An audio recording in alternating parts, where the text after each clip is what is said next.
تندرستی تاجیکستان شام 16 سپتامبر خبر داد که در یک شبانه روز آخر در جمهوری یگان حالت نوی سرایت شهروندان به کرونا ویروس ثبت نشده است. این وزارت 4 روز پی هم باز ادعا دارد که در کشور یگان حالت نوی گرفتاری به کرونا ویروس آشکار نشده است. روز 15 سپتامبر باشد وزارت تندرستی اعلان کرد که در تاجیکستان یگان بیمار کرونا ویروس باقی نمانده است. بنا به آمار رسمی وزارت تندرستی در عموم از آغاز به قیدگیری پاندمی تا شام 16 سپتامبر در تاجیکستان 17084 نفر گرفتار کرونا ویروس شده. از این شماره 16960 نفر شفا یافته و 124 نفر متاسفانه فوتیدند.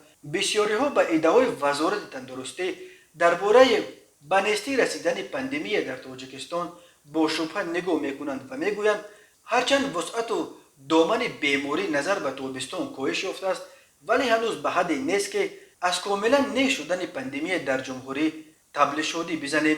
در نیمه اول سال وزارت تندرستی قریب نیم سال اصرار می‌ورزید که در تاجیکستان کرونا ویروس به نیستی رسانیده شد. در نتیجه ماه ایون و ایول کشور به موج عظیم این بیماری روبرو شد که باعث هلاکت ده‌ها نفر گردید.